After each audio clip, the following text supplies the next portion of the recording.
Bienvenidos al podcast Mi Vida Trascendental, en el cual entrevisto a personas extraordinarias con el objetivo de aprender sobre sus historias de éxito. Hola, soy Rocío Romero y hoy tengo el gusto de entrevistar al doctor Luis Alfredo Ávila. Es doctor en Desarrollo Global por la UABC. Cuenta con una maestría en Economía Mundial en Southwestern University en Chengdu, China. Se desempeña como profesor investigador de tiempo completo en la Facultad de Contaduría y Administración de la UABC Campus Tijuana. Además, dirige el Centro de Estudios China, Baja California, de la Facultad de Contaduría y Administración de la UABC, en el cual brindan asesorías de negocios enfocados a este país.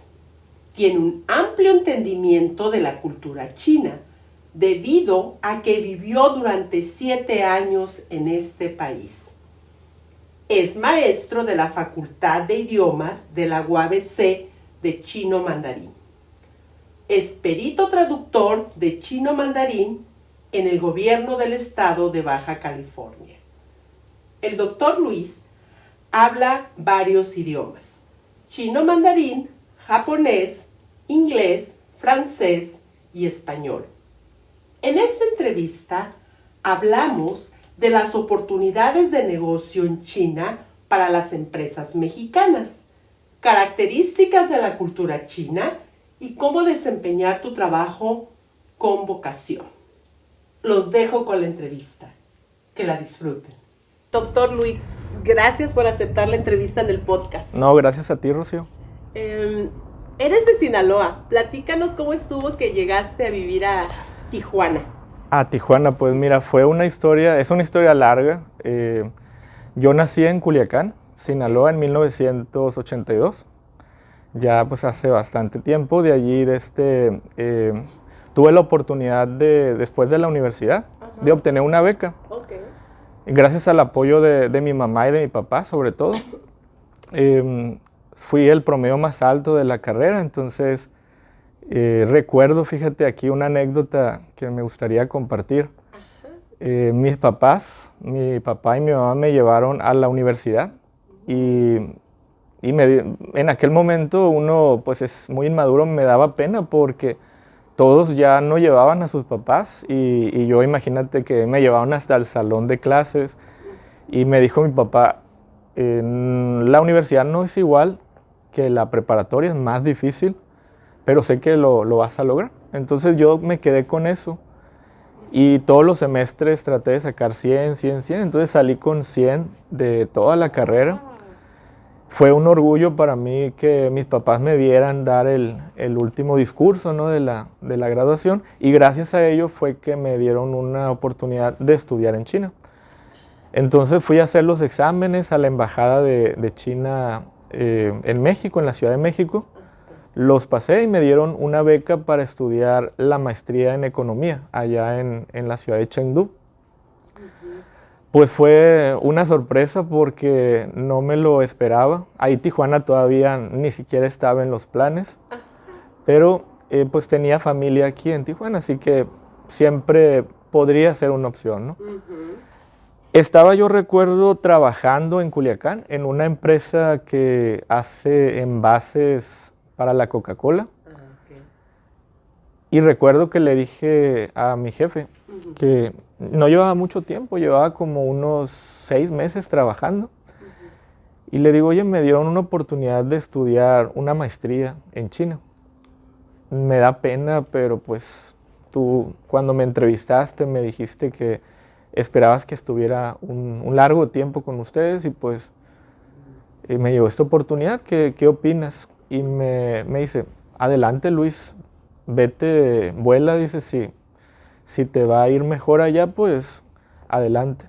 Entonces así empecé el largo viaje a China. Me fui, en aquel momento no había un vuelo directo de México a China, así que volé a Canadá y de allí hicimos una escala en Beijing, la capital. Entonces llegamos y me recuerdo que estuvimos en la Universidad de Idiomas una noche y ahí nos dieron boletos del tren para ir a la ciudad donde cada uno de los becarios pues íbamos a ir.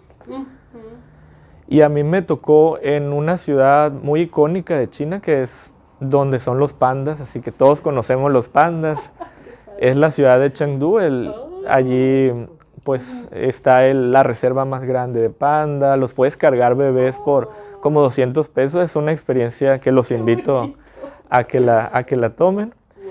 Y pues yo no sabía en realidad tanto de la geografía de dónde se encontraba Chengdu. Entonces yo asumí, dije, bueno, son a lo mejor unas 5 o 4 horas en llegar en tren. Pues no, eran más de 30 horas y yo no llevaba ni dinero ni comida. Entonces, afortunadamente, una persona ahí como que se apiadó y me dio información. Le digo, oye, ¿me puedes apoyar a que estar en la misma cabina del tren? Porque es que yo no hablo chino todavía y ¿cómo le hago? Me dice. Claro, dice, se movió, me apoyó y por eso siempre cuando me preguntan, ¿qué opinas de los chinos? Son personas muy amables, muy cariñosas. Cuando me vieron que no tenía pues comida, ellos me llevaban manzanas, me llevaban comida así, muy amables, de su corazón salió. Pues llego allá a Chengdu, a la Universidad Suroeste de Economía y Finanzas, que es la tercera más importante en economía en China. Entonces me recibe el director en la estación de tren, ya me lleva. Y pues ahí empieza una historia, yo creo que me cambió la vida. Recuerdo que el irme fue muy difícil. Así algo personal que recuerdo es ese día que me levanté para tomar el vuelo a China y regresar como en 7 años. Mi mamá estaba cocinando y ella también pues nunca expresaba mucho los sentimientos y recuerdo que yo me senté en la mesa, me dice, hijo, ¿vas a comer algo? Le dije, pues sí, y creo que me preparó un huevo con jamón, todavía lo recuerdo muy bien, y la oía llorar en la cocina.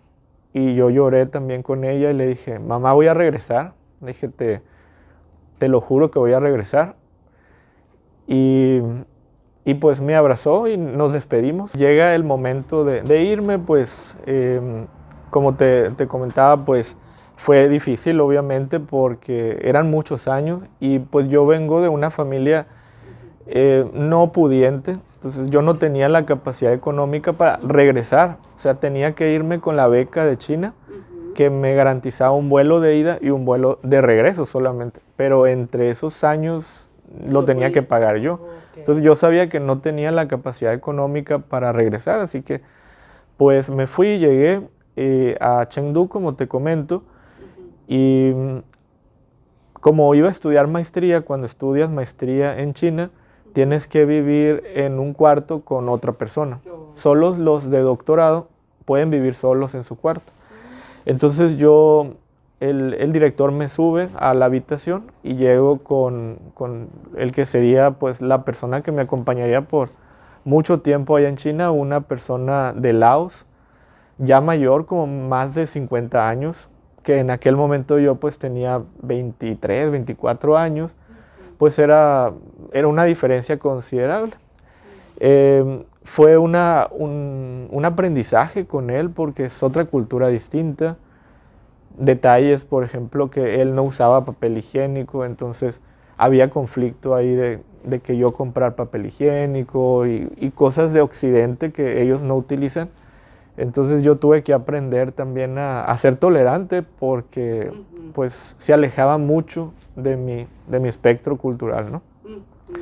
Y estuve aprendiendo chino. Primero, antes de entrar a la maestría, tienes que tomar curso para aprender chino. Después de ahí haces un examen. Y si pasas el examen de chino, entonces ya puedes ingresar a la maestría. Ya estaba a punto de ingresar a la maestría cuando en 2008, en 12 de mayo del 2008, sucede un terremoto en China que fue desastroso, murieron muchas personas, y creo que más de 200,000 personas. Fue una situación, yo creo, de la más trágica que he tenido en cuestión de desastres naturales. Yo estaba en el 4º piso y bajé, me rompí una pierna en bajar las escaleras. De hecho, mi historia aparece todavía en Google, en periódicos. Estuve con López Dóriga entrevistado, con muchas personas, porque era el único mexicano que estaba en ese momento allí. Y recuerdo que para no extenderme mucho en este punto, era mediodía en China, pero aquí era medianoche. Entonces mi preocupación, la primera, fue: mis papás, mi familia van a ver que sucedió un terremoto justo en la ciudad donde estoy viviendo. Y me dicen otros compañeros: Chengdu no es muy conocida, no creo que salga la noticia. Pues sí salió. Me platicaron mis hermanos que ellos se levantaban para ir a la escuela, estaban viendo la tele ahí, un programa matutino, y en eso mi mamá los vio y dice: ¿qué pasó? Dice: escuché algo de China. Dice: ¿algo le pasó a Luis? Y mis hermanos dicen: sí, dice, hubo un terremoto justo en la ciudad. Entonces mi mamá fue y le dijo a mi papá estaba dormido. Mi papá sacó una carta y vio ahí el nombre de la ciudad, que era Chengdu, donde justamente estaba. Me intentaron llamar y pues como fue un desastre muy fuerte, no había teléfono, no había aeropuertos, no había forma de salir. Pues ahí, pues gracias al apoyo de la Embajada de México allá en China, me llevaron a Beijing y me dieron tratamiento, me apoyaron con dinero, con hospedaje. Y me dicen: pues tienes esta opción, Luis, te regresas a México y dejas todo lo que has avanzado en China, o continúas. Entonces hablé con mi familia y pues ellos ya querían que me regresara, obviamente, después de ese susto. Pero mi papá me dijo: pues piensa fríamente, ya llevas un tiempo y los desastres naturales, pues desafortunadamente suceden en todos lados, ¿no? Entonces tú decides. Y me regresé, me quedé allá viviendo entonces hasta casi 2012. De ahí regreso y tuve una oportunidad de trabajo en Ciudad de México, pero el vuelo se retrasó. Entonces cuando llegué ya estaba tomada la vacante y me afectó mucho, porque era de contador, que hablara chino mandarín, o sea, era mi perfil. Pero pues sabemos que Ciudad de México es muy grande y hay mucha competencia, entonces al no llegar a tiempo ya se había cubierto la vacante. Entonces me fui a comer tacos ese día, muy desanimado porque perdí la vacante. Y en ese momento recibí una llamada de Tijuana, de un despacho que se encuentra en las Torres, en la Torre Centura, ahí por Aguacaliente. Y me dice: oye, necesitamos un perfil como el tuyo, que hable chino mandarín, que sea contador, que sepa esto y lo otro. Le digo: sí, está bien. Me dice: ¿KPMG? No, era Gosler. Crow, ahora creo que se llama Crow. Entonces le digo: sí, adelante, tengo pues familia allá y eso. Ellos no sabían que estaba en Ciudad de México. Les dije, me dice: ¿puedes venir hoy en la tarde? Le digo: hoy en la tarde no, pero mañana estoy ahí. En ese momento compré el vuelo, me vine a Tijuana, hice la entrevista y quedé ahí. Aprendí ahí a trabajar precios de transferencia, que es algo que lo sigo haciendo en la actualidad, y me ayuda para darles esa información a mis alumnos de que pueden ejercer ser contador, administrador de negocios y entrar al mundo laboral con precios de transferencia, que es muy bien pagado y no hay muchos que se dediquen a ello. Entonces ahí aprendí. Después de eso, yo tenía la curiosidad, siempre me ha gustado la docencia, di clases en China, entonces quería seguir dando aquí. Me acerqué a la Universidad Autónoma de Baja California, llevé mi currículum y me ofrecieron una materia, pero yo seguía trabajando en Gosler. Entonces me habían mandado a capacitación a Ciudad de México de la empresa, y allá me dicen: oye, tenemos una vacante para una materia, es a las 4 de la tarde. Y bueno, con el dolor de mi corazón, pues no podía a esa hora. Yo les había dicho después de las 6 que salgo del trabajo, llego aquí sin problema. Y me dicen: pues no, es el horario que tenemos y eso. Entonces pues no pasó nada.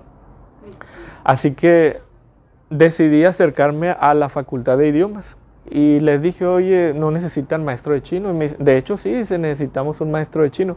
Y ahí fue cuando empecé con mi número de empleado en UABC en 2014, en Facultad de Idiomas. Estuve ahí trabajando mucho tiempo. Suena un poco, pero a veces uno se echa sus porras, ¿no? Soy la única persona que ha graduado 2 generaciones de chino en todo el estado de Baja California. Entonces fue un logro que me hace sentir muy orgulloso de ello, porque pues fue un esfuerzo, ¿no? De que el chino no es un idioma tan popular como el inglés, como otros idiomas. Entonces ya en tercero ya te quedan como 5, 4 alumnos. Y justificar esos alumnos para que se reinscriban, y el dinero pues es muy poco que se recauda, pues es difícil llegar hasta un octavo, un último semestre y que los alumnos sigan ahí, ¿no? Entonces, ya después de eso entro al doctorado. Venía con maestría de China y dije, voy a entrar al doctorado. Entré al doctorado en estudios de desarrollo global, aquí en la Facultad de Economía y Relaciones Internacionales. Apliqué, quedé, y en ese momento estaba trabajando y tomando clases. Entonces, en el trabajo me daban permiso y coincidía con las clases del doctorado. Así estuve un tiempo hasta que en la empresa me empezaron a solicitar más tiempo y me tuve que decidir o el doctorado o el trabajo. Decidí el doctorado, afortunadamente. Dejé el trabajo, también igual con tristeza de separarme de algo donde estaba aprendiendo mucho, pero pues desafortunadamente hay que tomar a veces decisiones en la vida. Entré al doctorado, bueno, continué el doctorado, y me llega entonces la oportunidad de dar una clase aquí en la Facultad de Contaduría y Administración. Empecé con una clase, recuerdo, de matemáticas financieras. Llevé mi currículum, me dieron la clase, estaba de asignatura. Terminé el doctorado y dije, me voy a animar a solicitar un tiempo completo, a ver si pues hay posibilidad. Me acerqué con el doctor Sergio Octavio y recuerdo muy claramente que llegué y le dije, soy maestro de asignatura, pues quisiera estar ya de tiempo completo aquí. Y él me dijo, no hay tiempos completos, dice, ahorita no tenemos espacio para ello. Ok, le dije, está bien. Le dejé mi currículum y recuerdo que me iba levantando, ya iba abriendo la puerta y me dice, ¿qué es esto que está en chino? Dice, ¿estudiaste en China? Le digo, sí, estudié la maestría. Me dijo, déjame hablar con el rector y mañana te digo qué sucede. Entonces, pues eso ya me dio por lo menos una esperanza, ¿no? De que probablemente sí. Y al día siguiente me habló, me dice, el rector está muy contento de tu perfil y entras de tiempo completo. Wow. Pues fue una noticia muy importante porque, al igual que usted, pues la docencia es parte de nuestras vidas, pues sí. es algo que nos enriquece, que nos hace crecer como humanos. Y por eso ingresé. Entonces esa fue la historia de cómo llegué aquí hasta Tijuana. Y pues he pasado ya por muchas actividades culturales y deportivas. No sé si recuerde que estuve ahí, aprendí mucho. Estuve también en la carrera de contabilidad, en contabilidad específicamente, básica. Después en la dirección de impuestos, después en la maestría en impuestos. Y actualmente estoy de director del Centro de Estudios China Baja California. Excelente, qué interesante tu trayectoria. Ahorita vamos a profundizar ahí poco a poco, sí. sobre los puntos. ¿Cómo fue el reto de aprender chino mandarín? Porque dicen que es muy difícil. Es un idioma muy difícil. Yo doy clases aquí en la facultad, son gratuitas para estudiantes de UABC. Y siempre les digo, si lo estudias aquí el chino, necesitas mínimo 3 años. Y si te vas a China, unos 6 meses, a lo mejor de un verano o algo así, con eso ya lo aprendes. Wow. Pero si te vas a China y sin nada de chino, te va a tomar como 1 año y medio. O sea, es muy poco tiempo. Pero lo que lo agiliza es que pues allá todo está en chino. Vas al supermercado y tienes que hablar chino. Estás viendo anuncios, lugares. Vas relacionando. Entonces sí fue un reto, pero viviendo allá creo que el reto no fue tan grande como si lo hubiera aprendido aquí. Que son 3 años lo que yo te te digo que podrías tomar, ¿no? En aprender. Wow. ¿Y cómo fue ese impacto cultural, ese choque cultural? ¿Cómo lo fuiste viviendo y cómo fuiste adaptando la cultura? Pues mira, desde que llegué y que va bajando el avión y que ves que todo está en chino, ya es un impacto, ¿no? ¿Nada en inglés? ¿Algunas cosas? Casi nada en inglés, casi todo está en chino. Y la gente, aunque los chinos toman inglés desde muy pequeños, les da pena, igual que a nosotros que estudiamos inglés y sí podemos entablar quizá una conversación, pero ya que llega un extranjero y te habla en inglés, como que te detienes, ¿no? Eso se te quita cuando ya te expones y que ves que, sí me entienden y sí puedo entablar una conversación. Entonces cuando llegaba a China yo quería hablar en inglés, pero pues la gente le daba pena, se reía y se ponían muy tímidos. Entonces pues el impacto cultural yo creo que es el más grande que podrías tener de todos los países del mundo. Porque los chinos estuvieron cerrados al mundo exterior muchos años, entonces para ellos cosas como eruptar, por ejemplo, allá es bien visto y aquí casi en todo el mundo es mal visto eruptar. O una flatulencia, por ejemplo, los chinos eso lo ven súper normal y en Occidente lo vemos muy mal. He estado en reuniones donde los chinos hasta se hacen así para la flatulencia. Y yo los entiendo porque ya viví la cultura y sé, ¿sí? O sea, para ti es normal. Y sé que para ellos es normal. Cosas como, por ejemplo, los lácteos allá casi no se consumen. Igual tomate no es tan común. De hecho, pónganse a pensar una comida china que lleve tomate, no hay, ¿no? Que lo dices. Entonces los chinos no consumen limón también. Ese sabor como agrio, ácido, también no es muy común. Y bueno, pues hay una infinidad de cosas que culturalmente nos aleja muchísimo. Pero por otro lado somos países familiares, que eso nos acerca también. Ellos también, como los mexicanos, pues tienen un matriarcado, un patriarcado en donde se respeta a la mamá, se respeta al papá. Y eso nos acerca y nos hace similares en otras cosas sentimentales. Pero ya cuestiones culturales, yo diría sí, es muy alejado, ¿no?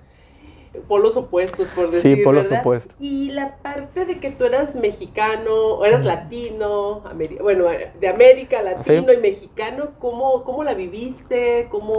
Allá, México es un país de los latinoamericanos, es de los más famosos. Yo te podría decir que no hay chino que no conozca México, Brasil y Argentina. Interesante. Pero ya el resto de los países sí notaba que los chinos no sabían. Llegó una chica chilena y me decía, es que ya estoy harta de que me preguntan en el salón, ¿y dónde está Chile? ¿Es un estado al sur de México? ¿Dónde está? Porque no lo ubicamos. Y ella se ofendía, pues. Claro. Pero pues también tiene que ver que esos tres países son los más grandes de la región y pues Brasil por el fútbol, México por una cultura tan grande que tiene, Argentina también por el fútbol. Entonces son los países como más representativos. Icónicos, ¿no? Así es, de la región. Pero no quiere decir que los otros no tengan algo especial, ¿no? Sino que como están más pequeños no logran tener esa visión, ¿no? Como Argentina, México y Brasil. Muy bien. Y estudiaste economía ya. ¿Cómo fue tu experiencia como estudiante? ¿El nivel académico, la forma de estudio? Es muy diferente también. La forma de estudio el chino es muy estudioso. Creo yo venía con un perfil de que me sentía muy bueno para matemáticas, muy bueno para el estudio, pero allá llegué y chocas con pared porque los chinos tienen un nivel de matemática muy avanzado. Ellos viven en la biblioteca. No sé si sepan, pero los chinos desde que entran a la primaria tienen que vivir en la escuela.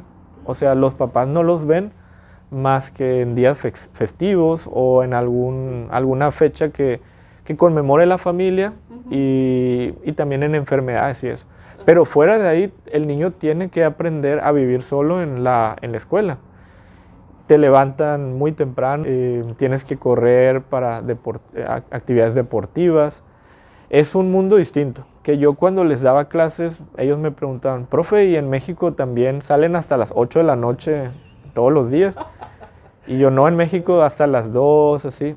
Y dice, no, no se vale. Y se enojaban porque, pues, obviamente son niños, ¿no? Y quieren tener más rato de esparcimiento, pero en China es al revés, tienen más rato de clases.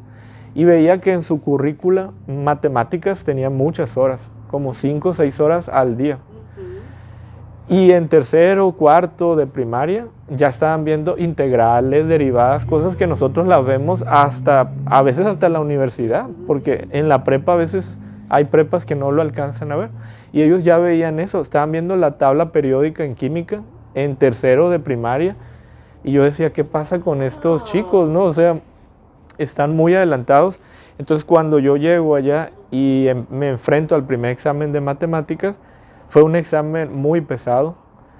Recuerdo que fue un golpe duro para mí, que venía con un sistema en el que yo era bueno, pues, en matemáticas, y enfrentarme a un sistema en el que ya no lo soy, fue un reto para mí. Entonces, en cuestión de maestro, o sea, el maestro es muy respetado, mucho más que en Latinoamérica. Allá el maestro es una figura que viene desde el confucianismo, igual los padres, de respeto a los mayores. Los maestros ya son muy simples, muy sencillos. Todos mis maestros, a pesar de que tenían puestos muy buenos en la universidad, los veías en huaraches, andando en bicicleta de su casa a la escuela. Un ambiente muy relajado, que hace que baje el estrés también, porque el estrés educativo es muy alto. Entonces como que lo subsanan con ese estrés de que no te preocupes, no pasa nada, todo bien, ¿sí? Entonces como que ahí lo balancean un poco, ¿no? El estudiante chino tiene un perfil muy alto, por eso no sé si han observado en San Diego, en las universidades en Estados Unidos, pues están inundados de chinos sobre todo, y de gente de la India, de eso, que pues están poniéndole mucho énfasis a la educación, que es algo que pues Latinoamérica necesita reforzar también, ¿no? Interesante. ¿De qué impartías clases? Estaba dando clases de matemáticas, di clases de español y clases de inglés también. Wow. ¿Y a niños de qué edades? Estuve dando en un kinder incluso, y primaria a secundaria, es donde estuve. ¿Pero estabas como empleado o cómo lo hacías? En China, desde el kinder, hay un maestro que da, por ejemplo, matemáticas, y un maestro que da inglés, y un maestro que da español, que generalmente son chinos. Okay. Ellos dan como de los 5 días, dan 4 días. Okay. Y el mismo programa indica que forzosamente, obligatoriamente, un día de la semana tiene que ser un extranjero el que da la clase. Algo muy bueno que se me hace, porque los niños aprenden inglés con un maestro chino, pero se tienen que enfrentar con un maestro que supuestamente allá nos dice, tú haz como que no hablas chino, porque en cuanto sepan que hablas chino, se relajan los niños y empiezan a hablar chino. Entonces yo hablaba y me hacía como que no entendía nada. Y ellos entonces se ven obligados a hablar inglés, quieran o no, porque el maestro pues no habla otra cosa, ¿no? Y matemáticas en inglés, y pues español a las universidades, escuelas que daban. En el kinder es diferente, porque ahí di un tiempo, de hecho ahí me lastimé mi columna para siempre, porque tienes que hacer juegos, tienes que levantar a los niños, es otra dinámica en el kinder. Y en una de esas a los niños les gustaba mucho que los levantara y los girara. Todo bien, hasta que me tocó una niña que yo iba con la viada de levantarla y ella se resistió en ese momento, entonces sentí un rayo en la espalda, y a partir de ahí quedé un poquito pues dañado de esa parte, así que trato de no hacer movimientos muy bruscos, subir escaleras corriendo, porque siempre me lastimo. Entonces son cositas las cosas que te van quedando de esa historia de tu vida, ¿no? Y una de ellas es eso, de que mucho aprendizaje, pero hay detallitos ahí, ¿no?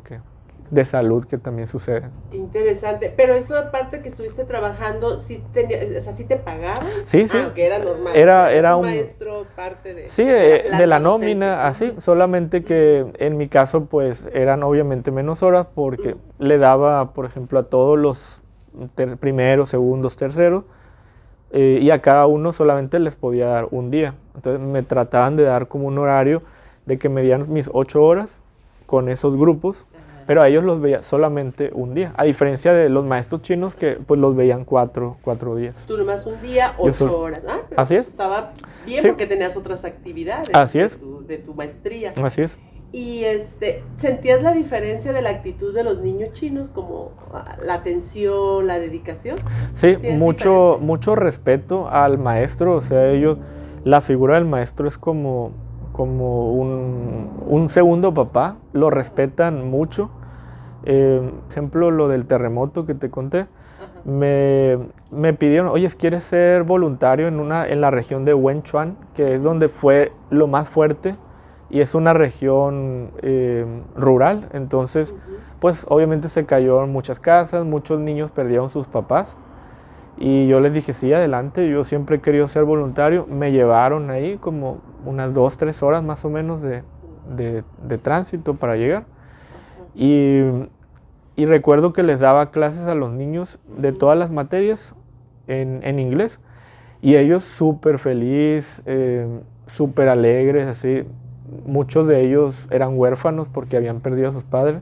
Entonces me dio mucho gusto llevarles una sonrisa en el medio de la tragedia pues tan grande. Estuve como un mes ahí, me tocó despedir. Híjole, fue difícil, lloraron los niños, se me agarraban de las piernas, me querían muchísimo, me decían, no se vaya, profe, por favor. Y yo seguía y los veía corriendo, es una zona rural, atrás del auto, y yo diciéndoles adiós, me rompió el corazón. Les dije, voy a regresar, pero pues ya no pude regresar. Pero pues espero que esos niños que ya deben de ser, pues ya, porque eso fue en 2008, entonces ya deben estar grandecitos, pues espero que estén muy bien, ¿no? Es que te pregunto eso porque una vez un alumno de aquí que ha vivido aquí, creció, pero de origen chino, me llama mucho la atención, le di en primer semestre, que toda la clase estaba así, bien atenta. Sí.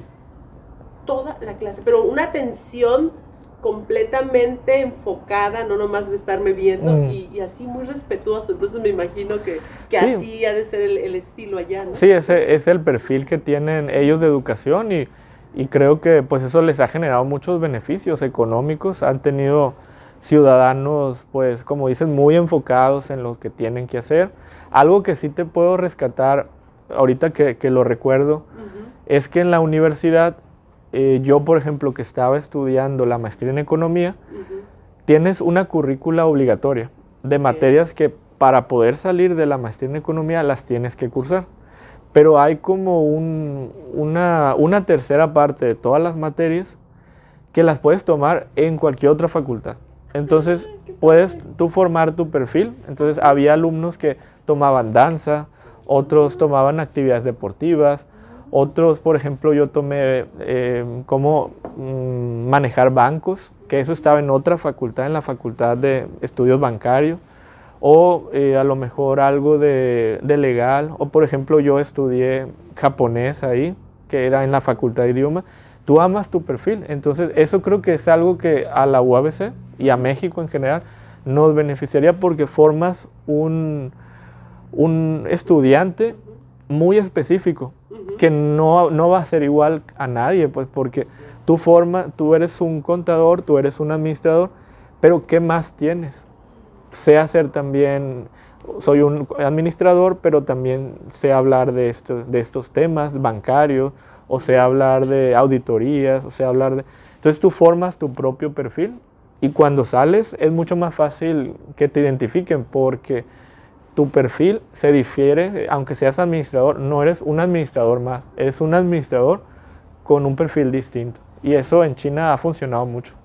Interesante. Y la forma después cuando regresaste, has estado practicando la forma de hacer negocios, la cultura empresarial. ¿Qué nos puedes decir? Sí, pues cuando regresé, el trabajo que te comento en Tijuana estuvo relacionado prácticamente con hablar chino mandarín. Entonces yo estaba encargado de cuando es una firma de contadores.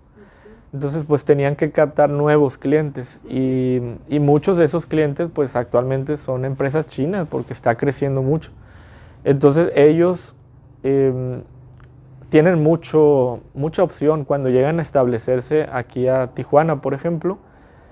Y hay muchísimas firmas de contadores. Ahorita tú mencionaste unas con la K muy famosa y otra con la D que todos conocemos, que son empresas reconocidas.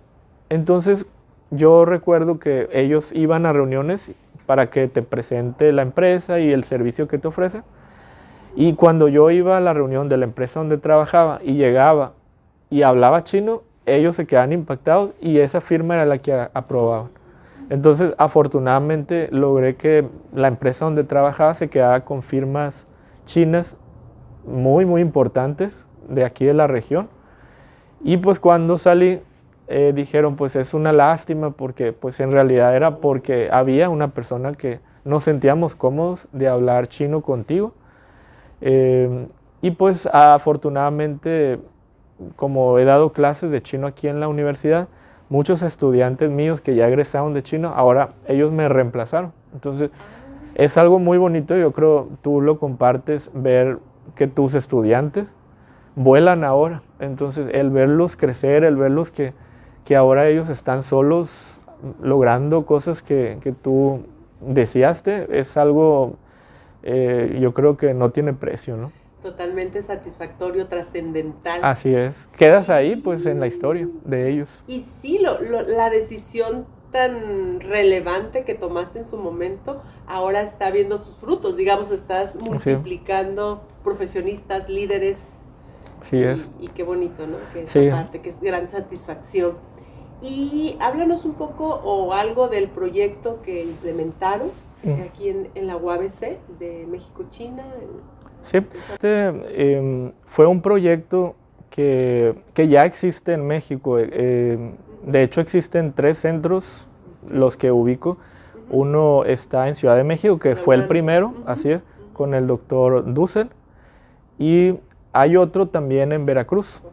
Entonces, el doctor Ismael Plasencia, quien es nuestro director actualmente de la Facultad de Contaduría y Administración, pues al igual que yo tuvimos la oportunidad de hacer una estancia en el CECHIMEX, que es el Centro de China-México, en Ciudad de México, con el doctor Dussel. Y nos percatamos de que, oye, ¿cómo en Baja California no vas a tener un centro si es Tijuana, la única ciudad, no solamente en México, sino en Latinoamérica, en donde alcanza a llegar un avión de China? Porque ya a partir de ahí ya necesita más combustible o otras cosas.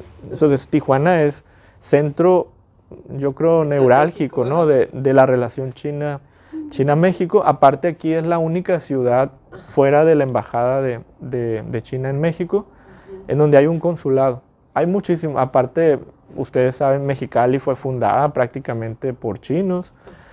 Hay una comunidad muy fuerte aquí en la región, en el estado de Baja California, que pues era algo que no se creía que no hubiera un centro que se dedicara a esta relación tan importante. Estamos hablando de la segunda economía más grande del mundo, después de Estados Unidos. Entonces, ese fue el inicio de este proyecto. Fue difícil al inicio porque pues tienes que formar un equipo de personas capaces, y afortunadamente pues se logró aquí con la doctora Carolina Sayas, el maestro André Guerrero y el doctor Jorge Galván. Estamos los 4 con el apoyo del director en este proyecto. Y pues, ¿qué es lo que hacemos? Primero, estudiar la relación, que estaba, desde mi punto de vista, de alguna forma descuidada, de la relación China-México. Ver las oportunidades que hay de inversión, de atracción de empleo. También asesoramos a empresarios mexicanos que quisieran entrar al mercado chino. Hay cursos aquí diseñados para entrar por medio del comercio electrónico o también ya con una empresa establecida en China. También tenemos cursos para empresarios chinos que llegan aquí a la región y pues capacitarse de qué es el SAT, el Seguro Social, el Infonavit, todo lo que conlleva poner una empresa aquí. Y que pues ellos, veniendo de un país ajeno, pues es algo que desconocen, ¿no? Entonces esto es lo que estamos haciendo. Yo soy actualmente perito traductor por el estado de Baja California, entonces También tenemos traducciones oficiales para chinos que andan aquí y necesitan una traducción de su pasaporte, acta de nacimiento, acta de matrimonio, que a veces te los piden algunos organismos aquí en México. Entonces tenemos ese servicio también. Y pues en general es eso, apoyar la relación México-China, que nosotros estamos muy seguros de que la diversificación es el secreto de crecer como país. Entonces no queremos para nada decir con Estados Unidos, no, con Estados Unidos debe de crecer, pero también debe de crecer con otras regiones, porque el no diversificarnos nos afecta a todos como país, ¿no? Entonces queremos poner nuestro granito de arena en este proyecto para que más empresarios se animen y le pierdan ese miedo, ¿no? a poner una empresa en China y decir, pues es más fácil en Estados Unidos, está más cerca, pero con el apoyo de nosotros pueden llegar tranquilos a China y pues abrir su empresa. Tengo entendido que hace poco tiempo que implementaron este proyecto. Empezó en 2020, pero pues se atravesó la pandemia. Justo cuando íbamos a iniciar el proyecto aquí ya presencial, pues nos mandan hasta a trabajar en línea. Y pues el doctor Ismael pues siempre al pendiente ahí de revisar que con la UABC que cómo podemos hacer, y pues simplemente eran actividades a distancia lo que hacíamos, que no es la misma pues a presencial. Por ejemplo, había chicos que nos pedían pues a lo mejor un enlace con alguna empresa en donde soliciten a alguien que domine el tema de China, pero pues eran presencial y la UABC no permitía servicio social presencial en las empresas. Entonces estuvimos limitados 2020, 2021 y pues hasta ahorita es que empezamos a regresar en 2022 y ya tenemos pues buenas noticias de, por ejemplo, el segundo embajador de México en China nos donó los libros que ustedes pueden ver aquí. Ya tenemos equipo, tenemos también ya programadas visitas con la cónsul de la República Popular China aquí en México. Entonces estamos ya iniciando con esos contactos que no pudimos hacer pues anteriormente por la pandemia. Y van a empezar ya ahora sí a acelerar, digamos, todo esto. ¿Y cómo lo están promocionando? ¿Cómo lo están dando a conocer? Pues mira, en la página de la Facultad de Contaduría, ahí pueden encontrar el centro, pero pues los jóvenes, ya sabemos, están muy en redes sociales y nos encuentran en Facebook, en Instagram, en Twitter, hasta en TikTok. Hay videos ahí que pueden ver de puntos importantes sobre China. Tenemos LinkedIn también y todos los encuentran con SecBC UABC. Muy bien. Con C de casa, SecBC UABC. Excelente. Hablas varios idiomas. Además del chino mandarín, aprendiste japonés, obviamente el español, inglés, francés y algo de griego. De griego. ¿Cómo has hecho, cómo se te ha facilitado para aprender tantos idiomas? ¿Qué nos puedes dar como tips? Pues mira, de tip te puedo dar que, y creo que cualquier persona que hable más de, yo creo de 3 idiomas te va a decir lo mismo. Ya que aprendes el tercero, ya los demás se te hacen más fácil. No sé qué sucede en el cerebro, pero si no, compruébenlo con personas que hablen más de 3, y ya como que el cuarto ya es mucho más fácil, porque como que tu cerebro ya aprende la forma de aprender. Y en los primeros es lo difícil, que pues relacionar pronunciación, significado, gramática, y eso se te complica. Pero ya más adelante se te hace fácil. Entonces el tip es primero identificar qué idioma es el que vas a aprender, porque no es lo mismo aprender chino que aprender inglés, ni francés, ni japonés. Son idiomas distintos. El chino, por ejemplo, yo siempre les digo, es un idioma gramaticalmente muy sencillo. Yo creo el más sencillo que he aprendido gramaticalmente. A diferencia de lo que mucha gente pensaría que el chino es muy difícil. Pero yo siempre le digo a mis estudiantes, ustedes vean cómo se pronuncia o cómo se llaman los animales. en el idioma y vas a saber qué tan antiguo es el idioma, ¿no? Oh, En el wow. chino, por ejemplo, gato era miau, ahora es mao, pero sigue sonando como gato, pues como el sonido que hace el gato. Solo el egipcio que es un idioma ya extinto, Ajá, también al gato le llamaba miau, ok. que es obvio que viene del sonido que emite un gato. Perro es go, porque el perro hace go, go. Y recuerdo que pollo es ji, y me decían, es que el pollo hace chi, chi, chi. Yo le digo, hace pío, pío, ¿verdad? Pero me dice, no, dice, hace ji, ji. Y pues es algo que ya cultural, ¿no? Ellos también tienen la vaca, por ejemplo, es niou, porque es el sonido que ellos creen que emite la vaca. Entonces ahí te das cuenta que es un idioma que prácticamente desde que el ser humano empezó con la escritura, el idioma, nació justo o muy similar al egipcio, pero el egipcio pues ya desapareció hace miles de años y el chino todavía permanece. Obviamente se ha modificado, pero en esencia sigue siendo el mismo idioma. ¿Y la escritura? La escritura es, como te decía, gramática, fácil. Ajá. ¿Qué es lo difícil? Escribir. Eso es lo difícil porque como son ideogramas, quiere decir que cada carácter es una idea. Entonces son miles de caracteres. Cada palabra es distinta, cada carácter es distinto y te representa algo distinto. Ahí el chino tiene una desventaja con los idiomas occidentales, por ejemplo, que como el chino se creó hace mucho tiempo, solo creó ciertos caracteres. Por ejemplo, el carácter de electricidad viene del carácter de rayo. Entonces, cuando se descubrió la electricidad, dijeron, ¿y ahora qué hacemos? Porque pues ya no tenemos caracteres. Entonces, bueno, la electricidad se parece a lo que produce un rayo. Entonces, el carácter de electricidad viene del carácter de rayo. Y pues así formas, por ejemplo, electricidad más viento es abanico, electricidad más, ¿qué será? Cerebro es computadora. Entonces, todo se forma así porque, a diferencia de los idiomas europeos que son pues en alfabeto, el chino solamente tiene unos caracteres limitados y ya no se pueden hacer más. Entonces, con esos tienes que poner palabras nuevas, electrodinámica, electromagnetismo. Imagínense lo complicado que es formar nuevas palabras, pero con los caracteres que ya se inventaron, ya no puedes crear más. Oh, qué interesante.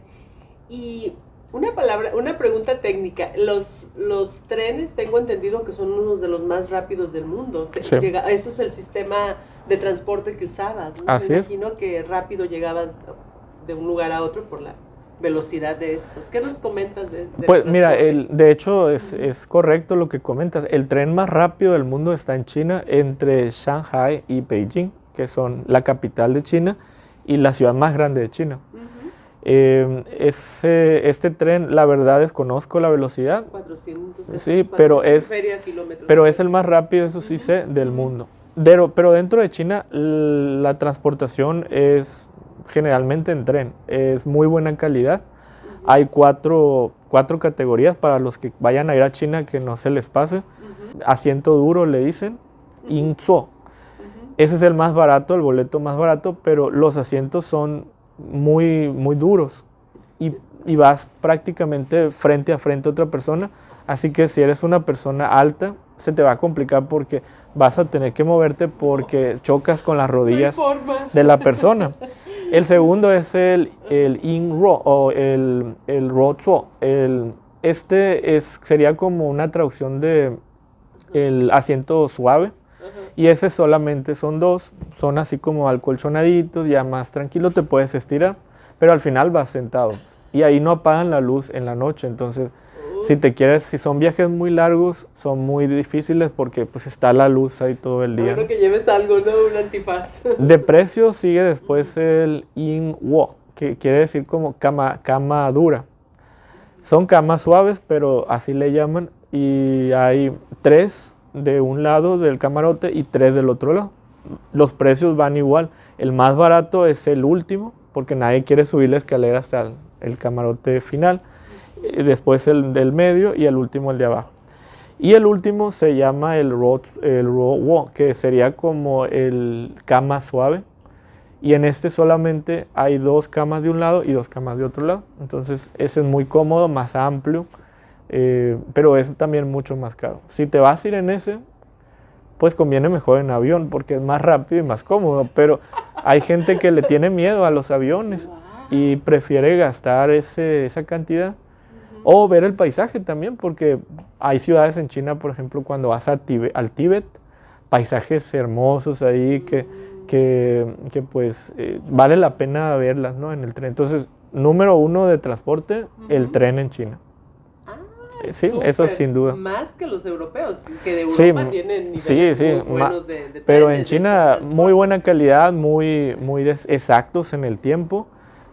También muy buen servicio, entonces la verdad es, como turista conviene viajar, si son distancias que tú soportas, pues compra el boleto más barato, distancias cortas, pues no creo que haya mayor problema. Por ejemplo, Beijing a Shanghai, pues puedes tomar un asiento duro y llegas en unas horas, ¿no? Oye, y estuviste 7 años continuos sin salir de Chile, bueno, del país, porque te movías a las ciudades que dices, a las más grandes. Sí. ¿Y cómo fue eso de la parte de los alimentos, de la comida? O sea, obviamente extrañabas la comida mexicana. Eso, fíjate, también, qué bueno que tocas ese punto, porque siempre se me pasa y creo que es algo que todos deben de saber, ¿no? Yo cuando llegué a China, primero, en la universidad un estudiante, un compañero chino que quería pues practicar el inglés, me llevó a la cafetería. Yo te puedo decir que todo lo que veía no se me antojaba. Todo. Y las cafeterías son inmensas, de 2 pisos y llenos de platillos, y ningún platillo se me antojaba. Agarré lo que pude, lo comí, y comí poquito porque la verdad no me gustó. Pero ya después de esos años te puedo decir que me encantaba la comida, era el... Fan. Sí, me levantaba a las 6 de la mañana desesperado por ir a desayunar a la cafetería, porque era algo que me gustaba mucho y lo extraño de esos platillos. No se parece a la comida china de aquí de México. Es muy diferente. Y sí tuve, cuando llegué a China, como al primer mes, problemas estomacales, de flujo gástrico, me sentía mal y ya me adapté después. ¿Pero por qué? Un mes nada más, o sea, no fue tanto. No fue tanto, pero fue difícil, ¿no? fue difícil. Un mes con casi entero de problemas estomacales, y entonces lo que, pues fui al médico, eso ya me recetó ahí algunos medicamentos y eso me ayudaron, pero sí me di cuenta de que el cambio de comida, de hábitos, allá dejé de comer azúcar, de tomar lácteos, de comer pan, muchas cosas que aquí se comemos, allá las dejé de comer. Entonces el adaptarme a ese nuevo entorno pues no fue fácil.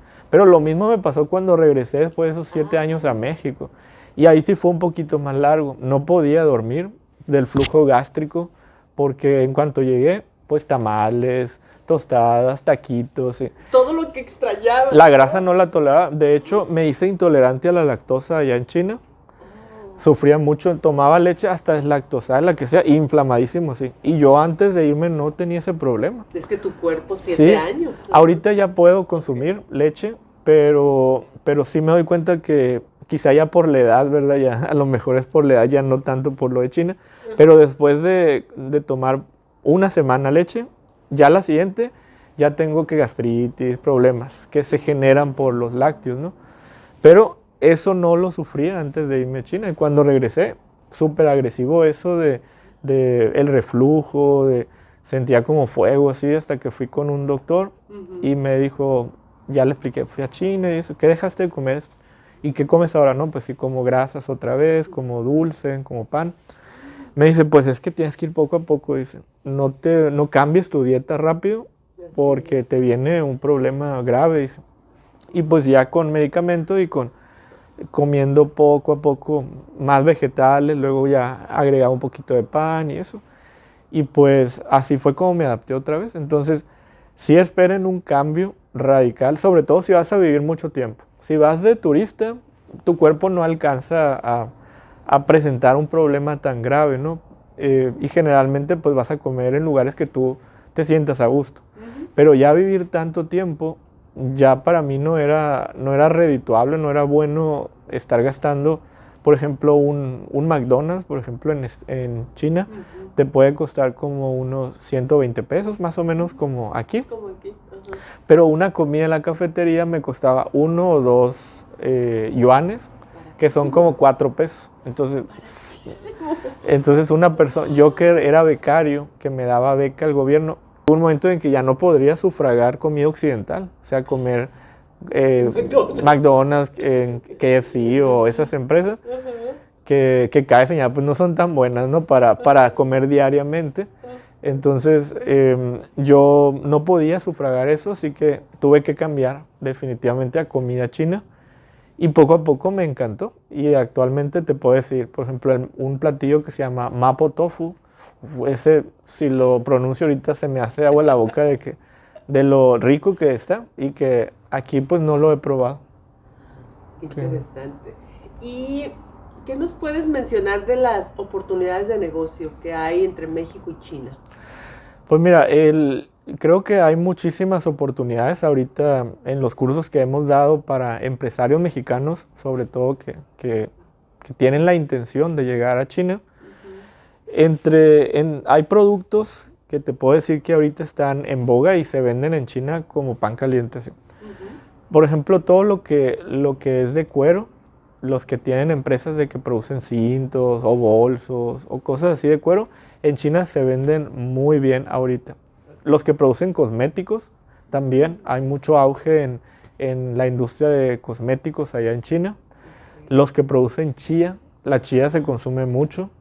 Algas también, las algas no son tan caras de producir. Ocupas un espacio pequeño así y ahí puedes poner tu granja de algas. Eso también se consume mucho. Carne también, cosas que nosotros aquí las tomamos como desechos, por ejemplo, patas de pollo, que se consumen en México, pero no en China se consumen. Las patas de pollo son las papitas, las sabritas de los chinos. Entonces cuando los chinos salen al recreo, compran sus bolsas de patas de pollo en salmuera y yo los veía y yo nunca pude comer, nunca probé. Pero que tienen muchas propiedades. Sí, ¿verdad? tiene muchas, y la uña, sí, todo. porque la uña como está en salmuera, se puede comer, está aguadita así, y se comen todo, con todo y la pezuña. Con todo, y los niños salen alegres a comprar, pues como les digo, como las papitas de aquí, allá compran sus patitas de pollo. Sí. ¿Y si son de pollo? Sí, son de pollo. Y como consumen mucho, tienen pues obviamente un déficit y necesitan importar patas de pollo. No, pues aquí se y aquí pues te sale más redituable para una empresa vender esas patas de pollo a China porque te las compran más caras. Que en México, que se vende pues sí, baratísimas, ¿no? Porque pues nosotros no lo consumimos a escala como los chinos, ¿no? Entonces ahí hay un negocio también. Entonces sí hay muchas oportunidades para los chinos aquí, pues también la cercanía con Estados Unidos, el estar en el TEMEC, en el tratado, pues también da muchas ventajas, ¿no? Entonces sí hay, como decías hace un momento, alto potencial, gran potencial de voltear para allá, aún con la distancia, aún con las barreras culturales del idioma, pero para eso están aquí ustedes que nos asesorarían. Y ya para ir cerrando la entrevista, ¿la asesoría va a las empresas que ya están establecidas o alguien, un profesionista que ve oportunidades y quiera emprender y decir voy a emprender para voltear a atender el mercado en China? Allí tendrían, puede ser para los dos, pero en escenarios distintos. Los separamos, ¿no? Las personas de manera individual, pues son cursos para personas físicas, para personas que quieren como profesionista, como a lo mejor un negocio pero pequeño, no a gran escala como una empresa ya establecida. Los cursos para empresas pues van encaminados a ello, a capacitación de personal, a darles cursos de cómo generar los impuestos, qué puedes esperar cuando llegas a China, en cuestión financiera, en cuestión legal, que a veces es un desconocimiento porque pues son sistemas económicos, políticos diferentes, México y China. Entonces, nuestro propósito es como dar esa información para que cuando lleguen no caigan tan fuerte, pues, y es pues, es un servicio que da la universidad a empresarios, no solamente de Baja California, sino se nos han acercado de todo México, incluso de algunas partes de Latinoamérica también, que nos piden tips, porque al final la información que damos es en relación a China. Entonces, sí la damos con una óptica del sistema mexicano. Porque allá, por decirte un ejemplo, personas físicas se llaman aquí, pero en Colombia les llaman, creo que personas jurídicas a las personas morales y personas individuales o algo así a las físicas. Entonces, simplemente cambia el término, pero China también tiene personas físicas y personas morales con otros términos. Entonces, nosotros como, pues, nuestro grosso son mexicanos, decimos, esto equivale a persona física, esto equivale al IVA, esto equivale al IEPS, etcétera, etcétera. Muy bien.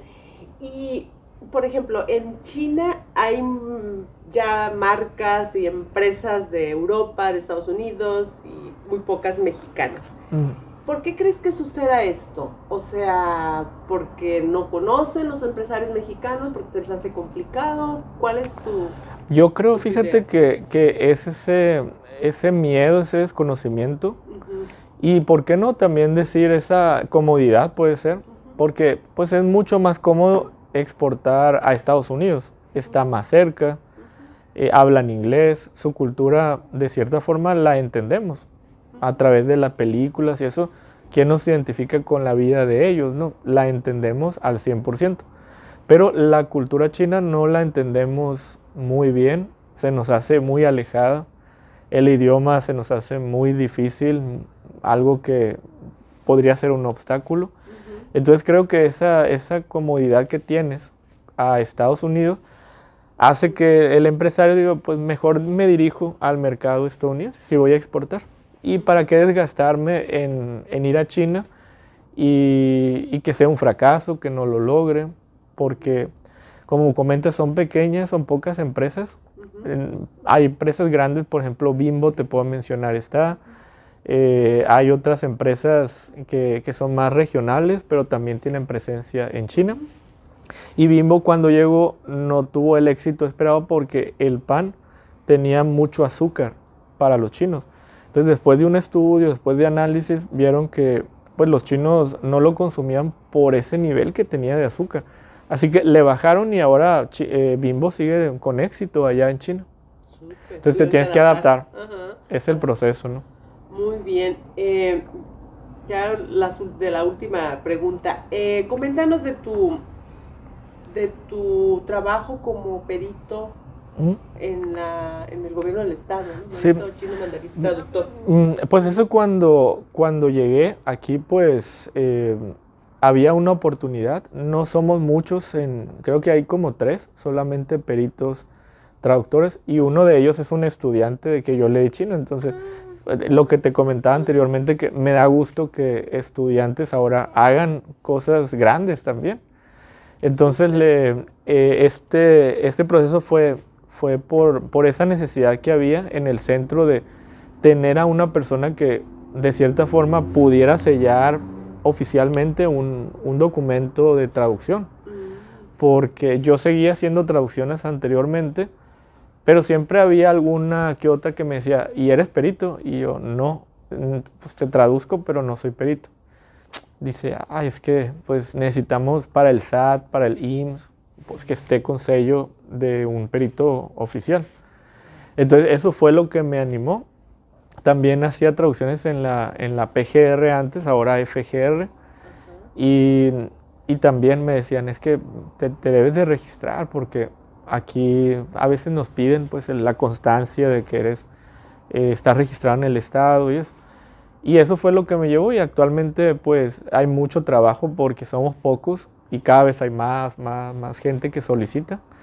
Entonces eso fue lo que me llevó y como le digo a los estudiantes, se necesitan más porque hay mucho trabajo que se solicita y yo simplemente pues me limito a decir, no puedo hacerlo.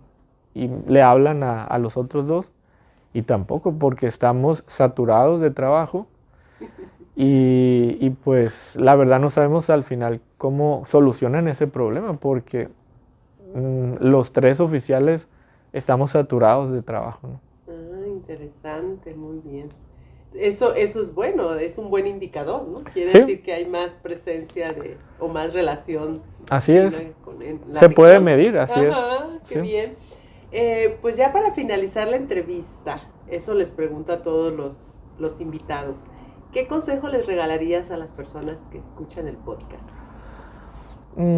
Pues mira, yo creo te daría dos puntos importantes. Uno va en relación a lo que te comentaba de la pérdida de mi mamá que tuve hace 2 semanas y es aprovechar el tiempo con todas las personas que quieres lo más que puedas.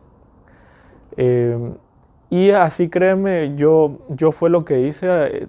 Afortunadamente tuve un foco rojo, como te comentaba, en 2018 de mi mamá, entonces eso me abrió los ojos a darle lo mejor y quererla lo más que pude. Entonces cuando llegue el momento de despedirte, pues te quedas tranquilo, ¿no? De que hiciste lo que pudiste, le diste lo mejor. Entonces ese consejo daría personalmente ahorita por el momento que me encuentro, que disfrutes cada momento de tu vida, que con las personas que son amables contigo.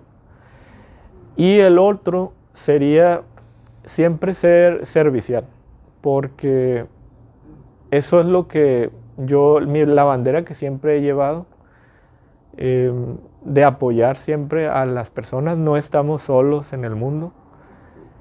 Y el ayudar a otra persona a que crezca, el darle una sonrisa, el hacer un buen servicio, eso creo que tú estás poniendo un granito de arena para mejorar México, para mejorar el mundo, ¿no? Entonces, el consejo es nunca perder de vista ser servicial en lo que estés haciendo.